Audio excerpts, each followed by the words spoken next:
Audio de mercados del lunes 28 de julio de 2025. Mi nombre es Alex Fuster. Finalmente, las empresas europeas deberán abonar un arancel del 15% sobre el valor de sus productos, o al menos los productos que quieran introducir en los Estados Unidos. A falta de detalles adicionales, esta es la información esencial que define el acuerdo. En lo sustancial es todo lo que deben saber.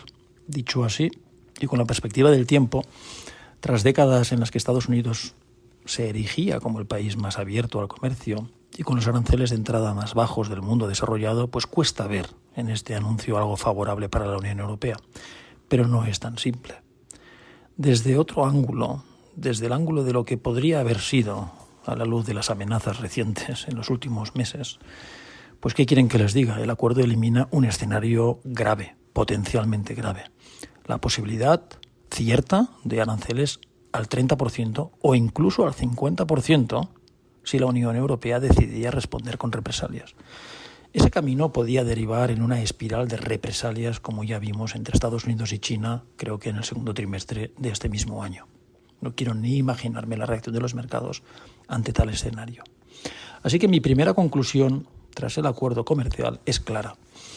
Este acuerdo entre Europa y Estados Unidos elimina el mayor viento en contra, elimina la mayor incertidumbre, elimina el principal obstáculo que pesaba sobre los mercados de valores. Los mercados de valores funcionan en cierta manera como la física. En física, uno de los principios de Newton establece que como los cuerpos en movimiento tienden a conservar su trayectoria, a menos que una fuerza externa los altere. Pues bien, este acuerdo elimina esa posible fuerza externa. Por lo tanto, como en la física, nuestro cuerpo en movimiento representado por el mercado puede ahora continuar su trayectoria en ausencia de esa fuerza externa. Eso es, en esencia, lo que creo que ocurrirá, más allá del ruido de corto plazo que podamos ver en las próximas 48 horas. Es cierto que quedan aún detalles por conocer, igual que sucede con otros acuerdos marco suscritos entre Estados Unidos y Japón, por ejemplo. Pero lo esencial ya lo sabemos. Y subrayo lo de esencial. Es poco práctico esperar revelaciones adicionales. Nada va a cambiar, en esencia. Los rangos esenciales del acuerdo, que conocemos ya, y que son 3, concentran casi por completo la capacidad explicativa de lo que va a ocurrir en el mercado. Estos rasgos son: 1, ya se lo he dicho, la Unión Europea pagará un 15% por vender sus productos en Estados Unidos, de forma genérica. 2, la Unión Europea se compromete a comprar energía estadounidense por valor de 750.000 millones de dólares, distribuidos en tramos de 250.000 millones anuales durante 3 años. Esto, que parece mucho dinero, en realidad creo que no va a ser tanto dinero. Y tampoco creo que sea negativo para Europa, si supone un switch de proveedor, en vez de comprarle a otro proveedor como Qatar o como Rusia, al que todavía le compramos mucha energía. Pero hacemos un switch y se lo compró a Estados Unidos, a un precio que no necesariamente debe ser más caro. Por lo tanto, esta cláusula o esta parte de la factura pues no tiene por qué ser negativa para Europa. Sí es una victoria evidente para los Estados Unidos, mientras que para Rusia supone un golpe funesto. Y el tercer rasgo que define el acuerdo es que la Unión Europea se compromete a invertir 600.000 millones de dólares en suelo estadounidense. Sospecho que irán destinados a una serie de sectores. Cuenten con que irá a equipamiento militar, cuenten con que será dinero europeo que se canalizará hacia fábricas de automoción en Estados Unidos. Es decir, veo a Renault, veo a Volkswagen produciendo en Estados Unidos. Y el tercer sector será infraestructura destinada a proveer servicios digitales a Europa desde los Estados Unidos. En otras palabras, los famosos data centers para producir lo que ya se conoce como el nuevo commodity esencial, que es el compute capacity, capacidad de computación, para que nuestras herramientas de inteligencia artificial pues no se queden sin gasolina y puedan disfrutar de esta capacidad de computación. Hace falta data centers y qué mejor marco para rubricar pues que esto sea una realidad, pero aprovechando que el marco y el acuerdo me obligaba a invertir en Estados Unidos, pues esta compute capacity la fabrico en Estados Unidos, en suelo americano, sin contaminar Europa, y vendiéndolo a mis empresas europeas en la nube o a través de la nube. Pues estas son las formas en las que creo que se van a canalizar esas inversiones, que serán a través de fórmulas como joint venture o como equity investment directamente. Inevitablemente este acuerdo despertará críticas dentro de Europa. No esperaba menos. Algunos lo tildarán de rendición política ante Washington. Dirán incluso que Europa debería haber presionado más, amenazar con represalias. ¿Qué quieren que les diga? A veces lo malo es bueno. Esto sería la versión comercial de aquella célebre frase de Nietzsche: lo que no me mata me hace más fuerte. Esta es, en mi opinión, una de esas ocasiones. Y a los críticos que, fieles a su indignación permanente, ya se disponen a saltar contra el acuerdo, antes de haber comprendido nada, les planteo 3 reflexiones que sustentan mi lectura favorable de lo sucedido. La primera tiene que ver con que la Unión Europea no se ha recuperado plenamente de la crisis del COVID y aún arrastra incluso secuelas de la crisis financiera del 2008 en forma de grandes endeudamientos para financiar rescates. En cambio, Estados Unidos parece que habría superado ambas crisis con bastante mayor agilidad, cuanto menos. Así que la pregunta estaba servida. ¿Podía Europa permitirse ahora una nueva crisis? La respuesta es no. Es por eso que ya en abril, después del Liberation Day de Trump, escribí que Europa haría bien en evitar a toda costa una confrontación que derivase en una espiral arancelaria. Europa haría bien en evitar a toda costa una crisis. Y una confrontación pues era un caldo de cultivo para una nueva crisis. Así que, por fortuna, este acuerdo me muestra que, al parecer, los líderes de la Comisión Europea pensaban en los mismos términos que yo. Y esto me alegra mucho, no tanto por la coincidencia intelectual, sino por el resultado. Se ha evitado una nueva crisis. La segunda reflexión, destinada a los críticos, es que el ritmo de crecimiento en Europa sigue siendo muy débil, en torno al 1%. Esto hace que el umbral de tolerancia al dolor económico entre nuestras élites es muy bajo, sea muy bajo. Sí, hay indicios recientes de una cierta mejora en Europa. Los PMIs han pasado de 50 a 51. El índice de confianza del consumidor de la Comisión Europea ha subido de menos 15 a menos 14. Pero lo cierto es que hablamos de valores aún muy pobres. 51 en el PMI no impresiona a nadie. Y menos 14 en el índice de confianza del consumidor, ¿qué quieren que les diga? El número lo dice todo. Entonces, me guste o no, nos guste o no, la fragilidad europea es evidente. Y Trump, plenamente consciente de nuestro escaso umbral de resistencia, jugó, como dirían los ingleses o los americanos, he played the hard ball. Jugó la bola dura, ¿no? Una estrategia de negociación sin concesiones, reservada para quien sabe que tiene ventaja o quien sabe que el otro tiene una desventaja. Lo que me abre una pregunta, una reflexión antigua. ¿Realmente alguien pensó que la célebre fragilidad europea, de la que todos hablan, tras décadas de andar como pollo sin cabeza, nunca iba a pasarnos factura, esta fragilidad? He aquí la factura, en forma de este acuerdo comercial,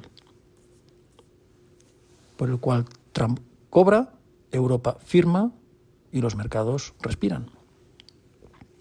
Este acuerdo económico no llega con la solemnidad de los acuerdos del Plaza, ni de los acuerdos del Louvre, ni de los acuerdos del Smithsonian,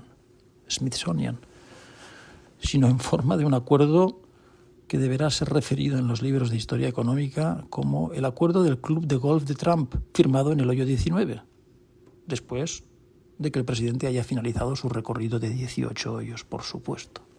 Un poco ridículo, pero esta es la factura. El mensaje subliminal es, claro, hay que ser fuerte en este mundo. Los países deben ser fuertes en este mundo, y las uniones también, como la Unión Europea. Dicho esto, y con mucho pesar, debo decir que sigo sin ver en Europa un compromiso serio en esa dirección.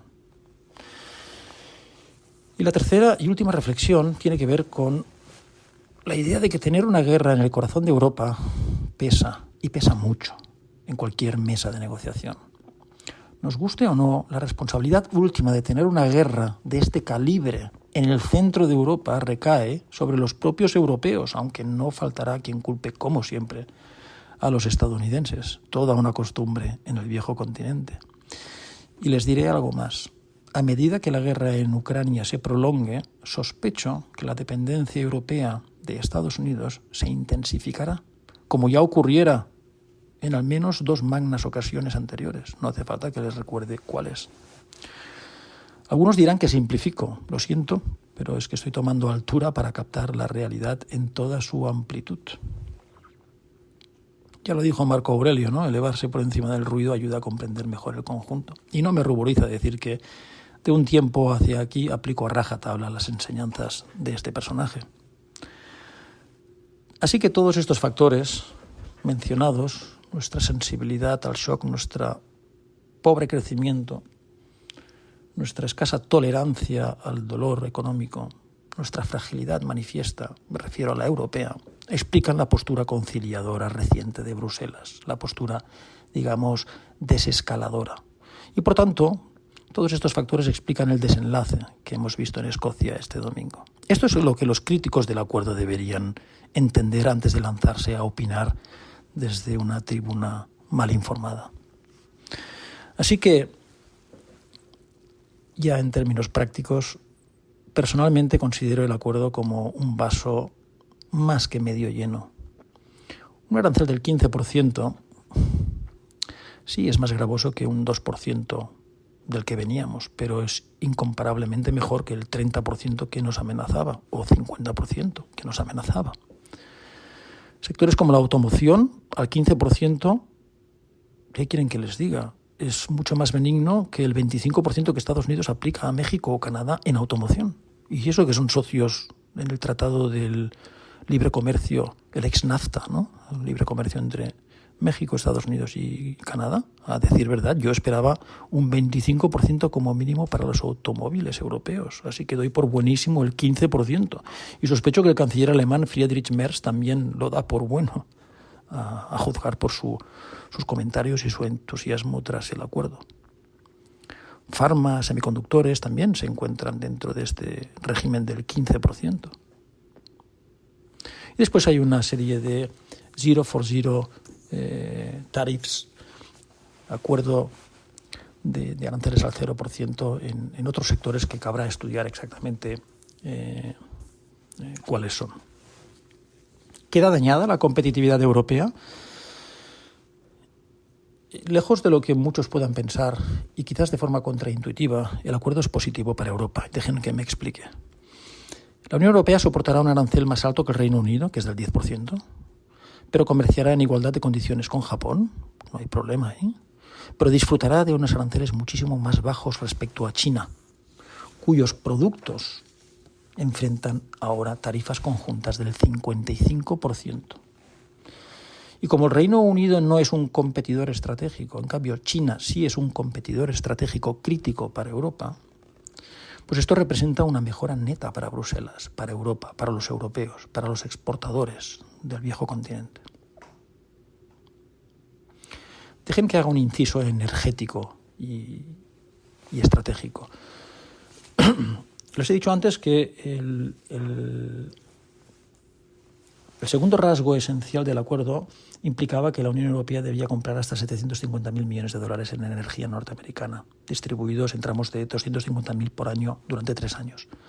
Deben ustedes saber que en 2024 Estados Unidos exportó 4 millones de barriles diarios y 15.000 millones de pies cúbicos de gas natural licuado, que a precios de mercado, la suma total de estas exportaciones de energía americana hacia el exterior suman 140 o 150.000 millones. Mi pregunta es, ¿cómo nos vamos a gastar 250.000 millones anuales en energía estadounidense? Quizás comprando toda la exportación energética de Estados Unidos multiplicada por 2. Yo creo que o bien Bruselas se ha dado cuenta de ello y asume que bien, se han equivocado los negociadores norteamericanos, nunca se llegará a pagar esa cifra, lo cual probablemente les haya hecho pensar, chicos, la factura va a ser mucho menos de lo que de lo que pone en el papel. O bien eso, o bien Washington prevé duplicar su capacidad exportadora de energía y cobrarse la factura, lo cual tampoco es malo, porque en ese caso prepárense para un mercado energético de oferta saturada o un mercado saturado de oferta. Y por tanto prepárense para una bajada en los precios energéticos que, como siempre, el mercado agradecerá. En conclusión, el acuerdo elimina una gran fuente de incertidumbre, aunque puede representar un coste para ciertos sectores, refuerza la posición de Europa frente a China, no hay duda de ello. Y ahora, pues, estamos ante una mayor claridad que podría desbloquear y, por qué no, impulsar decisiones de gasto e inversión pendientes que compensen el impacto arancelario. Por todo ello lo consideramos, y así lo reflejamos en este audio, como un desenlace positivo.